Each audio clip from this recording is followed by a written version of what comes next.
ಶೈಕ್ಷಣಿಕ ಮನೋವಿಜ್ಞಾನದ ದೃಷ್ಟಿಯಲ್ಲಿ ಸಹಪಠ್ಯ ಚಟುವಟಿಕೆಗಳ ಪ್ರಾಮುಖ್ಯತೆ ಏನು? ಶೈಕ್ಷಣಿಕ ಮನೋವಿಜ್ಞಾನವು ಮಕ್ಕಳಲ್ಲಿ ಕೇವಲ ತಾತ್ವಿಕ ಜ್ಞಾನವನ್ನು ಬಳಸಲು ಇಚ್ಛಿಸದೆ ಮಕ್ಕಳ ಸರ್ವತೋಮುಖ ವಿಕಾಸವನ್ನು ಕಾಣಲು ಒತ್ತು ಕೊಡುತ್ತದೆ. ಕೇವಲ ಥೆರಾಟಿಕಲ್ ನಾಲೆಜನ್ನು ಅಷ್ಟೇ ಕೊಡೋದಲ್ಲದೆ ವಿದ್ಯಾರ್ಥಿಗಳ ಸರ್ವತೋಮುಖ ಅಭಿವೃದ್ಧಿಯನ್ನು ಮಾಡಲಿಕ್ಕೆ ದೈಹಿಕವಾಗಿ, ಮಾನಸಿಕವಾಗಿ, ಆಧ್ಯಾತ್ಮಿಕವಾಗಿ ಇನ್ನೂ ಹಲವಾರು ಅಂಶಗಳ ಆಧಾರದ ಮೇಲೆ ವಿದ್ಯಾರ್ಥಿ ಡೆವಲಪ್ ಆಗೋದಕ್ಕೆ ನಮಗೆ ಈ ಒಂದು ಸಹಪಠ್ಯ ಚಟುವಟಿಕೆ ಸಹಕಾರಿಯಾಗಿದೆ ಅನ್ನುವಂಥದ್ದು. ಈ ಹಿನ್ನೆಲೆಯಲ್ಲಿ ಅಂದರೆ ತಾತ್ವಿಕ ಜ್ಞಾನವನ್ನು ಬಳಸೋದರ ಜೊತೆಗೆ ಸರ್ವತೋಮುಖ ಬೆಳವಣಿಗೆಯನ್ನು ಮಾಡುತ್ತೆ ಅನ್ನೋದರ ಆಧಾರದ ಮೇಲೆ ಎಲ್ಲ ಮಕ್ಕಳು ಸಾಂಸ್ಕೃತಿಕ, ಸಾಹಿತ್ಯಿಕ ಹಾಗೂ ಕ್ರೀಡಾ ಚಟುವಟಿಕೆಗಳಲ್ಲಿ ಪಾಲ್ಗೊಳ್ಳಲಿಕ್ಕೆ ಅವಕಾಶವನ್ನು ನೀಡುವುದರ ಮೂಲಕ ಅವರ ಸರ್ವಾಂಗೀಣ ಅಭಿವೃದ್ಧಿಯನ್ನು ಮಾಡುವ ಉದ್ದೇಶವನ್ನು ನಾವು ಕಂಡುಕೊಳ್ಳಬೇಕಾಗಿದೆ. ಶೈಕ್ಷಣಿಕ ಮನೋವಿಜ್ಞಾನದಲ್ಲಿ ಶೈಕ್ಷಣಿಕ ಅನ್ವೇಷಣೆಗಳು ಹೇಗೆ ಸಹಕಾರಿಯಾಗಿವೆ? ಇದು ಮುಂದಿನ ಪ್ರಶ್ನೆ. ಶೈಕ್ಷಣಿಕ ಮನೋವಿಜ್ಞಾನದಲ್ಲಿ ಶೈಕ್ಷಣಿಕ ಅನ್ವೇಷಣೆಗಳು ಹೇಗೆ ಸಹಾಯ ಆಗಿದ್ದಾವೆ ಅಂತಂದರೆ, ಬೋಧನಾ ಕಲಿಕಾ ಪ್ರಕ್ರಿಯೆಯ ಸುಧಾರಣೆಗೆ ಹಲವಾರು ಹೊಸ ವಿಚಾರಗಳು ಮತ್ತು ವಿಧಾನಗಳನ್ನು ಅವು ನಮಗೆ ತಂದು ಕೊಡುತ್ತವೆ. ಅವುಗಳಲ್ಲಿ ಕೆಲವು ಪ್ರಮುಖ ಅನ್ವೇಷಣೆಗಳು ಅಂದರೆ ನೀವೆಲ್ಲ ಕೇಳಿರುವ ರೀತಿಯಲ್ಲಿ ಚಟುವಟಿಕಾ ಕೇಂದ್ರಿತ ಬೋಧನೆ, ಆಕ್ಟಿವಿಟಿ ಬೇಸ್ಡ್ ಟೀಚಿಂಗ್, ಚರ್ಚಾ ವಿಧಾನ, ಡಿಸ್ಕಷನ್ ಮೆಥಡ್, ಅಣುಬೋಧನೆ, ಮೈಕ್ರೋ ಟೀಚಿಂಗ್, ಕಾರ್ಯಕ್ರಮಾನ್ವಯ ಕಲಿಕಾ ವಿಧಾನ, ಯೋಜನಾ ಪದ್ಧತಿ, ಪ್ರಾಜೆಕ್ಟ್ ಮೆಥಡ್, ಇನ್ನು ಇಂತಹ ಹಲವಾರು ವಿಧಾನಗಳನ್ನು ಬಳಸಿಕೊಳ್ಳುವುದರ ಮೂಲಕ ಶಿಕ್ಷಕನು ಪರಿಣಾಮಕಾರಿಯಾಗಿ ತನ್ನ ವಿದ್ಯಾರ್ಥಿಗಳಲ್ಲಿ ಕಲಿಕೆಯನ್ನು ಮಾಡಬಲ್ಲನು ಅನ್ನೋದನ್ನು ಈ ಶೈಕ್ಷಣಿಕ ಅನ್ವೇಷಣೆಗಳು ನಮಗೆ ಹೇಳಿಕೊಡ್ತವೆ.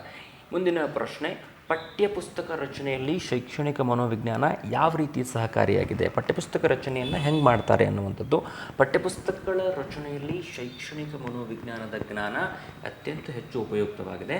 ಇಂದು ಪಠ್ಯಪುಸ್ತಕ ರಚನೆಯಲ್ಲಿ ವಿವಿಧ ವಯೋಮಾನದ ವಿದ್ಯಾರ್ಥಿಗಳ ಮಾನಸಿಕ ಮಟ್ಟ, ಅವರ ಮೆಂಟಲ್ ಸ್ಟೇಟಸ್ ಏನಿದೆ ಅದರ ಆಧಾರದ ಮೇಲೆ, ಹಾಗೂ ಅವರ ನೀಡ್ಸ್, ಅಗತ್ಯತೆಗಳೇನಿದ್ದಾವೆ, ಅವರ ಇಂಟ್ರೆಸ್ಟ್ಸ್ ಏನಿದ್ದಾವೆ, ಅವರ ಮೆಂಟಲ್ ಸ್ಟೇಟಸ್, ಅವರ ನೀಡ್ಸು, ಅವರ ಇಂಟ್ರೆಸ್ಟ್ಗಳನ್ನು ಗಮನದಲ್ಲಿಟ್ಕೊಂಡು ಇವತ್ತಿನ ಪಠ್ಯಪುಸ್ತಕ ರಚನೆಯನ್ನು ನಾವು ಮಾಡ್ತಾ ಇದ್ದೇವೆ. ಮುಂದುವರೆದಂತೆ ಈ ಕೆಳಗಿನವುಗಳಲ್ಲಿ ಯಾವುವು ಶೈಕ್ಷಣಿಕ ಮನೋವಿಜ್ಞಾನದ ಪ್ರಮುಖ ಉದ್ದೇಶಗಳಾಗಿದ್ದಾವೆ? ಶೈಕ್ಷಣಿಕ ಮನೋವಿಜ್ಞಾನದ ಪ್ರಮುಖ ಉದ್ದೇಶಗಳು ಯಾವಾಗಿದ್ದಾವೆ ಅಂತ ಪ್ರಶ್ನೆ ಕೇಳ್ತಿದ್ದಾರೆ. ನೋಡ್ರಿ, ಒಂದನೇದ್ದು ಬೋಧನೆಗೆ ಸಂಬಂಧಿಸಿದ ಮೂಲ ಕೌಶಲ್ಯಗಳನ್ನು ಶಿಕ್ಷಕರಿಗೆ ಒದಗಿಸಿಕೊಡುವುದು. ಹೌದಾ? ವಿಚಾರ ಮಾಡಿರಿ. ಬೋಧನಾ ಕಲಿಕಾ ಪ್ರಕ್ರಿಯೆಯ ಸಮಸ್ಯೆಗಳನ್ನು ಪರಿಹರಿಸಲು ಶಿಕ್ಷಕರಿಗೆ ಮಾರ್ಗದರ್ಶನವನ್ನು ಒದಗಿಸುವುದು. ವಿಚಾರ ಮಾಡಿರಿ. ಬೋಧನೆಗೆ ಸಂಬಂಧಿಸಿದ ವೈಜ್ಞಾನಿಕ ಜ್ಞಾನವನ್ನು ಶಿಕ್ಷಕರಿಗೆ ಕೊಡುವಂಥದ್ದು. ಮುಂದುವರೆದಂತೆ ಶಿಕ್ಷಕರು ವೃತ್ತಿಯಲ್ಲಿ ಬೆಳವಣಿಗೆ ಹೊಂದಲು ಅಗತ್ಯವಾದ ಅನ್ವೇಷಣಾ ಪ್ರವೃತ್ತಿಯನ್ನು ಅವರಲ್ಲಿ ಬೆಳೆಸುವುದು. ಇವೆಲ್ಲ ಅಂಶಗಳನ್ನು ಶೈಕ್ಷಣಿಕ ಮನೋವಿಜ್ಞಾನ ನಮಗೆ ಕೊಡುತ್ತದೆ. ಇಲ್ಲಿಯವರೆಗಿನ ಚರ್ಚೆಗಳನ್ನು ನಾವು ಆಧರಿಸಿ ಈ 4 ಅಂಶಗಳು ಸರಿ ಇದ್ದಾವೆ ಅಂತ ಹೇಳ್ಬೋದು. ಯಾಕಂದರೆ ಬೋಧನೆಗೆ ಸಂಬಂಧಿಸಿದ ಮೂಲ ಕೌಶಲ್ಯಗಳನ್ನು ಡೆಫಿನೆಟ್ಲಿ ಇದು ಕೊಡ್ತದೆ. ನಾವು ವಿಭಿನ್ನವಾದಂತಹ ಟೀಚಿಂಗ್ ಮೆಥಡ್ಸನ್ನು ಕೇಳ್ಕೊಂಡು ಬಂದಿದ್ದೇವೆ. ಮೈಕ್ರೋ ಟೀಚಿಂಗ್ ಬಗ್ಗೆ ಇಲ್ಲಿ ಹೇಳ್ಕೊಂಡು ಬಂದಿದ್ದೇವೆ. ಸೊ ಹಂಗಂತಂದರೆ ಮೂಲ ಕೌಶಲ್ಯಗಳ ಬಗ್ಗೆ ಜ್ಞಾನವನ್ನು ಕೊಡ್ತದೆ ಅನ್ನುವಂಥದ್ದು. ನೆಕ್ಸ್ಟು ಬೋಧನಾ ಕಲಿಕಾ ಪ್ರಕ್ರಿಯೆಗೆ ಸಂಬಂಧಿಸಿದಂತೆ ಸಮಸ್ಯೆಗಳನ್ನು ಏನಾದರೂ ಬಂದಲ್ಲಿ ಪರಿಹರಿಸಲಿಕ್ಕೆ ಅದು ಶಿಕ್ಷಕರಿಗೆ ಮಾರ್ಗದರ್ಶನ ಕೊಡ್ತದೆ. ಎಸ್, ಡೆಫಿನೆಟ್ಲಿ ಇದ್ರ ಬಗ್ಗೆಯೂ ಕೂಡ ಮಾತಾಡಿದ್ದೇವೆ. ಬೋಧನೆಗೆ ಸಂಬಂಧಿಸಿದ ವೈಜ್ಞಾನಿಕ ಜ್ಞಾನ ಶಿಕ್ಷಕರಿಗೆ ಕೊಡ್ತದೆ. ನಾವು ಮನೋವಿಜ್ಞಾನ ಅಂದ್ರೆ ವರ್ತನೆಯನ್ನು ವೈಜ್ಞಾನಿಕವಾಗಿ ಅಧ್ಯಯನ ಮಾಡೋದು ಅಂತ ಹೇಳಿದ್ದೇವೆ. ಇನ್ನು ಶೈಕ್ಷಣಿಕ ಮನೋವಿಜ್ಞಾನ ಅಂತಂದರೆ ಕಲಿಕೆ ಹಾಗೂ ಕಲಿಕೆಗೆ ಸಂಬಂಧಪಟ್ಟಂಥ ಎಲ್ಲ ವಿಚಾರಗಳನ್ನು ವೈಜ್ಞಾನಿಕವಾಗಿ ನಾವು ಅಧ್ಯಯನ ಮಾಡೋದು ಅಂತ ತಿಳ್ಕೊಂಡಿದ್ದೇವೆ. Hence it is also right. ಶಿಕ್ಷಕರು ವೃತ್ತಿಯಲ್ಲಿ ಬೆಳವಣಿಗೆ ಹೊಂದಲು ಅಗತ್ಯವಾದ ಅನ್ವೇಷಣಾ ಪ್ರವೃತ್ತಿ. ಹೆನ್ಸ್ ಇದು ಹೌದು. ಯಾಕಂತಂದರೆ ಟೀಚಿಂಗು, ಲರ್ನಿಂಗು ಆದಮೇಲೆ ಎಷ್ಟರ ಮಟ್ಟಿಗೆ ವಿದ್ಯಾರ್ಥಿಗಳು ಕಲಿತಿದ್ದಾರೆ ಅನ್ನುವುದರ ಜೊತೆಗೆ ನಾನು ಬಳಸಿರುವಂತಹ ಒಂದು ಮೆಥಡ್ಡು ಎಷ್ಟರ ಮಟ್ಟಿಗೆ ಎಫೆಕ್ಟಿವ್ ಆಗಿದೆ ಅನ್ನೋದನ್ನು ಕೂಡ ನಾವಿಲ್ಲಿ ಪ್ರಶ್ನೆ ಹಾಕ್ಕೊಳ್ತೇವೆ. ಸೊ ಅದು ಎಫೆಕ್ಟಿವ್ ಆಗಿತ್ತಂದರೆ ಇನ್ನೂ ಅದನ್ನು ಯಾವ ರೀತಿ ನಾವು ಬೆಳೆಸ್ಕೊಂಡು ಹೋಗಬೇಕು ಅನ್ನೋದನ್ನು ಚರ್ಚೆ ಮಾಡ್ತೇವೆ. ಅದರೊಟ್ಟಿಗೆ if it is not effective, ಅದು ಎಫೆಕ್ಟಿವ್ ಆಗಿಲ್ಲ ಅಂದಾಗ ಮತ್ತಿನ್ಯಾವ ರೀತಿಯ ಟೀಚಿಂಗ್ ಮೆಥಡನ್ನು ಬಳಸಿದ್ದಲ್ಲಿ ನನ್ನ ವಿದ್ಯಾರ್ಥಿಗಳಲ್ಲಿ ನಾನು ಶಿಕ್ಷಣವನ್ನು ನೇರಾನೇರವಾಗಿ ಇನ್ನೂ ಹೆಚ್ಚರ ಮಟ್ಟಿಗೆ ನಾವು ಕೊಡ್ಬೋದು ಅನ್ನೋದನ್ನು ವಿಚಾರಿಸ್ತೇವೆ. ಸೊ ಹೀಗಾಗಿ ಈ 4 ವಾಕ್ಯಗಳು ಕೂಡ ಶೈಕ್ಷಣಿಕ ಮನೋವಿಜ್ಞಾನದ ಉದ್ದೇಶಗಳಾಗಿದ್ದಾವೆ. All are right. ಮುಂದೆ, ಶಿಕ್ಷಣ ಕ್ಷೇತ್ರದಲ್ಲಿ ಬಳಸುವಂತಹ ಪ್ರಮುಖ ಮನೋವಿಜ್ಞಾನದ ವಿಧಾನಗಳು ಯಾವುವು ಮತ್ತು ತಂತ್ರಗಳು ಯಾವುವು ಅನ್ನುವಂತಹ ಪ್ರಶ್ನೆ. ಶಿಕ್ಷಣ ಕ್ಷೇತ್ರದಲ್ಲಿ ಬಳಸುವಂತಹ ಪ್ರಮುಖ ಮನೋವೈಜ್ಞಾನಿಕ ವಿಧಾನಗಳು ಮತ್ತು ತಂತ್ರಗಳು ಯಾವ ಅಂತಂದರೆ ಅಂತರಾವಲೋಕನ ವಿಧಾನ, ವೀಕ್ಷಣಾ ವಿಧಾನ ಅಬ್ಸರ್ವೇಷನ್ ಅಂತ ಕರೀತಾರೆ, ಪ್ರಾಯೋಗಿಕ ವಿಧಾನ ಎಕ್ಸ್ಪೆರಿಮೆಂಟೇಷನ್ ಅಂತ ಕರೀತಾರೆ, ವ್ಯಕ್ತಿ ಅಧ್ಯಯನ ಕೇಸ್ ಸ್ಟಡಿ ಅಂತ ಕರೀತಾರೆ, ಸಂದರ್ಶನ ಇಂಟರ್ವ್ಯೂ, ಪರೀಕ್ಷಾ ವಿಧಾನ ಎಕ್ಸಾಮಿನೇಷನ್, ಸಮೀಕ್ಷಾ ವಿಧಾನ ಸರ್ವೆ, ಅಂತರಾವಲೋಕನಕ್ಕೆ ಇಂಗ್ಲೀಷಲ್ಲಿ ಇಂಟ್ರಾಸ್ಪೆಕ್ಷನ್ ಅಂತ ಕರೀತಾರೆ. ಸೊ ಈ ಎಲ್ಲ ಮೆಥಡ್ಸನ್ನು ಕೂಡ ನಾವು ಪ್ರಶ್ನೆಯೋತ್ತರಗಳ ರೀತಿಯಲ್ಲಿ ಓದ್ತಾ ಹೋಗೋಣ. ಅಂದಾಗ ಮಾತ್ರ ಹೆಂಗೆ ಪ್ರಶ್ನೆ ಬರ್ಬೋದು ಅನ್ನುವಂಥದ್ದು ನಮ್ಮ ತಲೆಯಲ್ಲಿ ಬರುತ್ತೆ. ಇಲ್ಲ ನಾವು ನೇರವಾಗಿ ಓದ್ತಾ ಹೋದ್ವಿ ಅಂತಂದ್ರೆ ಬ್ರೈನಲ್ಲಿ ಅದು ನೇರವಾಗಿ ಇಂಬಿಲ್ಟ್ ಆಗಂಗಿಲ್ಲ, ನೇರವಾಗಿ ಅದು ಇಂಪ್ರಿಂಟ್ ಆಗಂಗಿಲ್ಲ. ಈವನ್ ಇಂಪ್ರಿಂಟ್ ಆದ್ರೂ ಕೂಡ ಪ್ರಶ್ನೆ ಕೇಳಿದಾಗ ನಮಗೆ ನೇರವಾಗಿ ಉತ್ತರ ಮಾಡ್ಲಿಕ್ಕೆ ಬರೋಂಗಿಲ್ಲ. ಯಾಕಂತಂದ್ರೆ ಟ್ರೈನಿಂಗ್ ಹಂಗಾಗಿಬಿಟ್ಟಿರ್ತೈತಿ. ನಾವು ನೇರವಾಗಿ ಓದ್ತಾ ಹೋಗಿರ್ತೀವಿ, ಎಷ್ಟೋ ಓದಿರ್ತಕ್ಕಂಥ ವಿಷಯಗಳು ನಮ್ಮಲ್ಲಿ ರಿಜಿಸ್ಟ್ರಿ ಆಗಿರೋದಿಲ್ಲ. ಪ್ರಶ್ನೆ ಕೇಳಿದಾಗ ಅದಕ್ಕೆ ರೆಸ್ಪಾನ್ಸ್ ಏನು ಕೊಡಬೇಕು ಅನ್ನೋದನ್ನು ಹೇಳಲಿಕ್ಕಾಗಂಗಿಲ್ಲ. ಸೊ ಅದಕ್ಕೇ ಪ್ರಶ್ನೆಯ ಮೂಲಕವೇ ಓದ್ತಾ ಹೋದಾಗ ನಮಗೆ ಹೊಳ್ಳಿ ಪ್ರಶ್ನೆ ಕೇಳಿದಾಗ ಉತ್ತರ ಬರುವಂತಹ ಸಂಭವನೀಯತೆಗಳು ಜಾಸ್ತಿ. ಸೊ ಅಂತರಾವಲೋಕನ, ಅಂತರ್ವೀಕ್ಷಣೆ, ಇಂಟ್ರಾಸ್ಪೆಕ್ಷನ್, ಈ ವಿಧಾನಕ್ಕೆ ಸಂಬಂಧಿಸಿದಂತೆ ಯಾವ ಹೇಳಿಕೆಗಳು ಸರಿಯಾಗಿವೆ? ಈ ಕೆಳಗಿನ ವಾಕ್ಯಗಳನ್ನು ಗಮನಿಸಿ. ತದನಂತರ ಅಂತರಾವಲೋಕನ ಎಂಬ ವಿಷಯಕ್ಕೆ ಸಂಬಂಧಿಸಿದಂತೆ ಯಾವ ಹೇಳಿಕೆಗಳು ಸರಿಯಾಗಿವೆ ಅಂತ ಪ್ರಶ್ನೆ ಬರ್ತದೆ. ಓಕೆ, ಸೊ ನೋಡಿ, ಹಾಗಾದರೆ ಅಂತರಾವಲೋಕನ ವಿಧಾನವು ವ್ಯಕ್ತಿಯ ಪ್ರಜ್ಞಾನುಭವದ ಅನುಭವಗಳ ಬಗ್ಗೆ ಮಾಹಿತಿಯನ್ನು ಸಂಗ್ರಹಿಸಲು ತತ್ವಶಾಸ್ತ್ರದಲ್ಲಿ ನಂತರ ಮನೋವಿಜ್ಞಾನದಲ್ಲಿ ಬಳಸ್ತಕ್ಕಂತಹ ಅತ್ಯಂತ ಹಳೆಯ ವಿಧಾನವಾಗಿದೆ. ಇದೇ ವಾಕ್ಯವನ್ನು ನೇರವಾಗಿ ಅಲ್ಲಿ ಇಡ್ತಾರೆ. ಏನ್ರಿ, ಅಂತರಾವಲೋಕನ ವಿಧಾನ ಏನಿದೆ ಅದು ವ್ಯಕ್ತಿಯ ಪ್ರಜ್ಞಾನುಭವದ ಅನುಭವಗಳ ಬಗ್ಗೆ ಮಾಹಿತಿಯನ್ನು ಗ್ಯಾದರ್ ಮಾಡಲಿಕ್ಕೆ, ಸಂಗ್ರಹಿಸಲಿಕ್ಕೆ ಫಸ್ಟಿಗೆ ಎಲ್ಲಿ ಯೂಸ್ ಮಾಡ್ತಿದ್ರು? ತತ್ವಶಾಸ್ತ್ರದಲ್ಲಿ ಯೂಸ್ ಮಾಡ್ತಿದ್ರು. ತದನಂತರ ಎಲ್ಲಿ ಯೂಸ್ ಮಾಡ್ತಾ ಇದ್ದಾರೆ? ಮನೋವಿಜ್ಞಾನದಲ್ಲಿ ಯೂಸ್ ಮಾಡ್ತಾ ಇದ್ದಾರೆ. ಹಾಗೂ ಇದು ಅತ್ಯಂತ ಹಳೆಯ ವಿಧಾನವಾಗಿದೆ. ಸೊ ಇಂಟ್ರಾಸ್ಪೆಕ್ಷನ್ ಎಂಬ ಪದದಿಂದ ಈ ನಮ್ಮ ಅಂತರಾವಲೋಕನ ಎಂಬ ಪದ ಬಂದಿದೆ. ಓಕೆ, ಇಂಟ್ರೋ ಅಂದರೆ ಏನು? ವಿಥಿನ್ ಅಥವಾ ಇನ್ವರ್ಡ್. ಸ್ಪೆಕ್ಷನ್ ಅಂತಂದರೆ ಏನು? ಲುಕ್ಕಿಂಗ್ ಅಂತ ಅರ್ಥ. ಅಂದರೆ ಇಂಟ್ರಾಸ್ಪೆಕ್ಷನ್ ಅಂದರೆ ತನ್ನನ್ನು ತಾನು ಒಳಹೊಕ್ಕು ನೋಡಿಕೊಳ್ತಕ್ಕಂಥದ್ದಕ್ಕೆ ನಾವು ಅಂತರಾವಲೋಕನ ಅಂತ ಕರಿತೇವೆ. ಅಂತರಾವಲೋಕನ ಎಂದರೆ ಸ್ವಯಂ ವೀಕ್ಷಣೆ ಎಂದರ್ಥ. ನಮ್ಮ ಮಾನಸಿಕ ಚಟುವಟಿಕೆಗಳನ್ನು ಇತರರು ತಮ್ಮ ಜ್ಞಾನೇಂದ್ರಿಯಗಳ ಮೂಲಕ ವೀಕ್ಷಿಸಿ ವರದಿ ಮಾಡುವುದು ನಿಖರವಾಗಿ ಇರುವುದಿಲ್ಲ. ನಮ್ಮ ಮಾನಸಿಕ ಚಟುವಟಿಕೆಗಳನ್ನು ಇತರರು ತಮ್ಮ ಜ್ಞಾನೇಂದ್ರಿಯಗಳ ಮೂಲಕ ವೀಕ್ಷಿಸಿ ವರದಿ ಮಾಡೋದೇನೈತೆ ನೋಡ್ರಿ, ಅದು ಅಷ್ಟೊಂದು ಎಕ್ಸಾಕ್ಟ್ ಆಗಿರುವುದಿಲ್ಲ.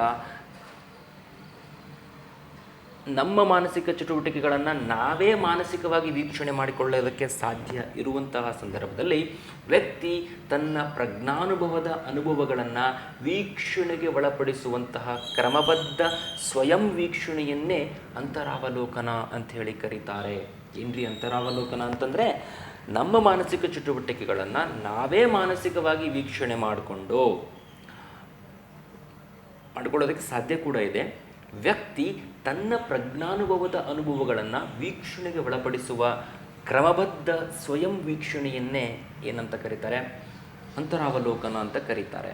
ಅಂತರಾವಲೋಕನವೆಂದರೆ ವ್ಯಕ್ತಿ ತನ್ನ ವರ್ತನೆಯನ್ನು ತಾನೇ ಆಂತರಿಕವಾಗಿ ವೀಕ್ಷಿಸುವುದಾಗಿದೆ. ಆಂತರಿಕವಾಗಿ ಒಬ್ಬ ವ್ಯಕ್ತಿ ತನ್ನ ವರ್ತನೆಯನ್ನು ತಾನೇ ವೀಕ್ಷಣೆ ಮಾಡಿಕೊಂಡ ಅಂತಂದರೆ ದ್ಯಾಟ್ ಬಿಕಮ್ಸ್ ಇಂಟ್ರಾಸ್ಪೆಕ್ಷನ್. ಸೊ ನಾನಿಲ್ಲಿ ಹೆಚ್ಚು ಕನ್ಫ್ಯೂಸ್ ಮಾಡಲಿಕ್ಕೆ ಹೋಗಿಲ್ಲ, ನೇರವಾಗಿಯೇ ಹೇಳಿ ಪ್ರಶ್ನೆ ಹೆಂಗೆ ಮಾಡ್ಬೋದು ಅಂತ ಊಹೆ ಕೊಡ್ತೇನೆ. ಸೊ ಉತ್ತರ ಏನಂತಂದರೆ ಮೇಲಿನ ಎಲ್ಲವೂ ಕೂಡ ಸರಿ. ಇವೆಲ್ಲ ವಾಕ್ಯಗಳಲ್ಲಿ ಯಾವುದೋ ಒಂದನ್ನು ತಪ್ಪಿಟ್ಟು ಯಾವುದು ಸರಿಯಿಲ್ಲ ಅನ್ನುವಂತಹ ಒಂದು ಪ್ರಶ್ನೆ ಬರೋದಕ್ಕೆ ಚಾನ್ಸಸ್ ಇದೆ. ಸೊ ಹೀಗಾಗಿ ಹೆಚ್ಚು ಈ ರೀತಿಯ ಪ್ರಶ್ನೆಗಳನ್ನು ನೋಡಿಕೊಳ್ಳಿ, ಹೆಚ್ಚು ಬಾರಿ ಇದನ್ನು ಕೇಳಿಸಿಕೊಳ್ಳುವುದು ಓದುವುದಕ್ಕಿಂತಲೂ ಜಾಸ್ತಿ ಎಫೆಕ್ಟಿವ್. ಸೊ ಹಿಂಗಾಗಿ ಏನು ಮಾಡಿರಿ ಅಂತಂದರೆ ಹೆಚ್ಚು ಹೆಚ್ಚು ಈ ವಿಡಿಯೋಸ್ಗಳನ್ನು ಕೇಳ್ತಾ ಬನ್ನಿ. You will definitely get wonderful knowledge. Next ಮುಂದುವರೆದಂತೆ, ಸೊ ಅಂತರಾವಲೋಕನ ವಿಧಾನವನ್ನು ಯಾರು ರೂಪಿಸಿದ್ದಾರೆ ಪ್ರಶ್ನೆ ಹೆಂಗೆ ಕೇಳ್ಬೋದು. ಅಂತರಾವಲೋಕನವನ್ನು ಈ ಕೆಳಗಿನ ಯಾವ ಮನೋವಿಜ್ಞಾನಿ ರೂಪಿಸಿದ್ದಾರೆ. ಅಂತರಾವಲೋಕನ ವಿಧಾನವನ್ನು ಎಡ್ವರ್ಡ್ ಬ್ರಾಡ್ಫರ್ಡ್ ಟಿಪ್ಪರ್ ಗಾಡಿ ಹೊಡೆಯರಲ್ಲ, ಎಡ್ವರ್ಡ್ ಬ್ರಾಡ್ಫರ್ಡ್ ಟಿಪ್ಪರ್ ಎಂಬಂತಹ ಬ್ರಿಟಿಷ್ ಮನೋವಿಜ್ಞಾನಿ ರೂಪಣೆ ಮಾಡಿದ್ದಾರೆ. ಈ ವಿಧಾನವನ್ನು 18 ಮತ್ತು 19ನೇ ಶತಮಾನಗಳಲ್ಲಿ ಮನೋವಿಜ್ಞಾನದ ಬಹು ಪ್ರಮುಖ ವಿಧಾನವಾಗಿತ್ತು. ಇದು 18 ಮತ್ತು 19ನೇ ಶತಮಾನದಲ್ಲಿ ವೆರಿ ಇಂಪಾರ್ಟೆಂಟ್ ಆಗಿ ಬಳಸ್ತಾ ಇರತಕ್ಕಂಥ ಮನೋವಿಜ್ಞಾನದ ಒಂದು ವಿಧಾನ ಆಗಿತ್ತು. ಕೊಟ್ಟಂಥವರು ಎಡ್ವರ್ಡ್ ಬ್ರಾಡ್ಫರ್ಡ್ ಟಿಪ್ಪರ್. ಓಕೆ, ಮುಂದೆ ಪ್ರಶ್ನೆ ಬಂತು ನೋಡಿ. ಅಂತರಾವಲೋಕನ ವಿಧಾನದ ಗುಣಲಕ್ಷಣಗಳಿಗೆ ಸಂಬಂಧಿಸಿದಂತೆ ಈ ಕೆಳಗಿನ ಯಾವ ಹೇಳಿಕೆ ತಪ್ಪಾಗಿವೆ. ಮೋರ್ ದ್ಯಾನ್ ಒನ್ ಇರೋ ಚಾನ್ಸಸ್ ಇದೆ ನೋಡಿ. ಹಿಂಗೆ ಪ್ರಶ್ನೆ ಬರುತ್ತೆ, ಆದರೆ ನಾನೇನು ಮಾಡಿದ್ದೀನಿ ಅಂತಂದರೆ ನೇರವಾಗಿ ಎಲ್ಲ ಹೇಳಿಕೆ ಸರಿಯಾಗಿದೆ ಅಂತಲೇ ಕೊಟ್ಟಿದ್ದೇನೆ ನೋಡ್ರಿ. ಅಂತರಾವಲೋಕನ ವಿಧಾನದ ಸಹಾಯದಿಂದ ವ್ಯಕ್ತಿಯು ತನ್ನ ಆಲೋಚನೆಗಳು, ಭಾವನೆಗಳು ಹಾಗೂ ಪ್ರೇರಣೆಗಳ ಸಂದರ್ಭದಲ್ಲಿ ಮಾನಸಿಕ ಪ್ರಕ್ರಿಯೆಗಳನ್ನು ಪರೀಕ್ಷಿಸಿಕೊಳ್ಳಲು ಸಾಧ್ಯವಾಗ್ತದೆ.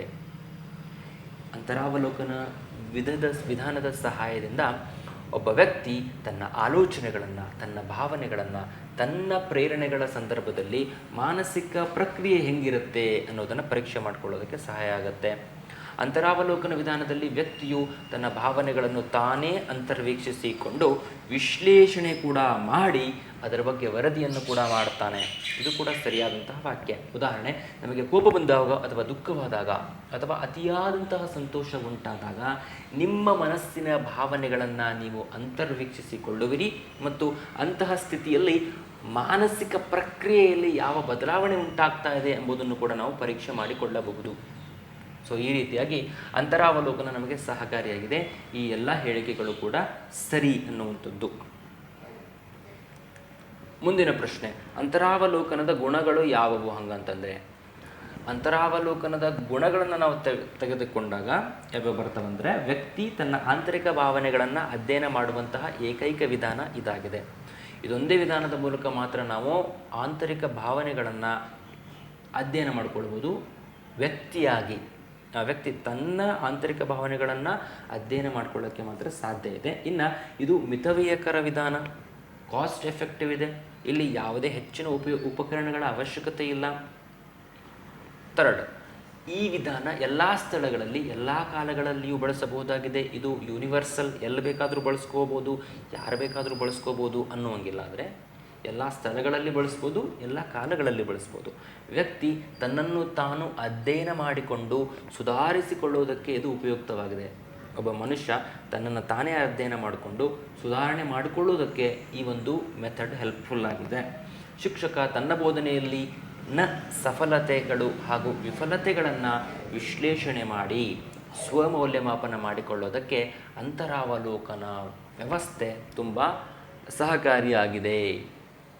ಮುಂದಿನ ಪ್ರಶ್ನೆ, ಸೊ ಇದು ಆ್ಯಕ್ಚುಲಿ ಒಂದು ಸ್ವಲ್ಪ ಮಿಸ್ಟೇಕ್ ಆಗಿದೆ ಅನ್ನುವಂಥದ್ದು. ಇಲ್ಲಿ ಮಾಹಿತಿ ಅಪೂರ್ಣ. ಓಕೆ, ಸೊ ಮುಂದಿನ ಪ್ರಶ್ನೆಗಳಲ್ಲಿ, ಮುಂದಿನ ಒಂದು ವಿಡಿಯೋಗಳಲ್ಲಿ ನಾವೇನು ಮಾಡೋಣ ಅಂತಂದರೆ, ಇಲ್ಲಿ ಎರಡು ಕಾಲಮ್ ಮಾಡ್ಕೊಂಡು ನಾನು ಏನು ಮಾಡಿದ್ದೇನೆ ಅಂತಂದರೆ, ಈ ಇಂಟ್ರಾಸ್ಪೆಕ್ಷನ್ ಮೆಥಡಿಂದು ಒಂದು ಸೈಡು ಅನುಕೂಲಗಳೇನಿದ್ದಾವೆ, ಇನ್ನೊಂದು ಸೈಡು ಮಿತಿಗಳೇನಿದ್ದಾವೆ. It has certain limits. So ಆ ಲಿಮಿಟ್ಸನ್ನು ಎರಡೂ ಕಂಪ್ಯಾರಿಟಿವ್ ಸ್ಟಡಿ ಮಾಡಲಿಕ್ಕೆ ನಾನು ಇದನ್ನು ರೆಡಿ ಮಾಡಿದ್ದೇನೆ. ಸೊ ಇದರ ಮುಂದುವರೆದ ಭಾಗವನ್ನು ನಾವು ನಮ್ಮ ಮುಂದಿನ ವಿಡಿಯೋಸ್ಗಳಲ್ಲಿ ಚರ್ಚೆ ಮಾಡೋಣ ಅಂತ ಹೇಳ್ತಾ, ಇಷ್ಟೊತ್ತಿನವರೆಗೂ ಈ ಒಂದು ವಿಡಿಯೋನ ನೋಡಿರ್ತಕ್ಕಂಥ ತಮ್ಮೆಲ್ಲರಿಗೂ ತುಂಬ ಹೃದಯದ ಧನ್ಯವಾದಗಳನ್ನು ಹೇಳುತ್ತಾ, ಈ ವಿಡಿಯೋನ ಆದಷ್ಟು ಹೆಚ್ಚು ನೋಡಿ, ಶೇರ್ ಮಾಡಿ, ಸಬ್ಸ್ಕ್ರೈಬ್ ಕೂಡ ಮಾಡಿ, ನಿಮ್ಮ ಇತರೆ ಫ್ರೆಂಡ್ಸ್ಗಳೊಂದಿಗೆ ಇದ್ರ ಬಗ್ಗೆ ಚರ್ಚೆ ಮಾಡಿ, ಶೇರ್ ಮಾಡಿ ಅಂತ ಹೇಳ್ತಾ ಇವತ್ತಿನ ಕ್ಲಾಸನ್ನು ಇಲ್ಲಿಗೆ ಮುಗಿಸ್ತಾ ಇದ್ದೇನೆ. ಜೈ ಹಿಂದ್.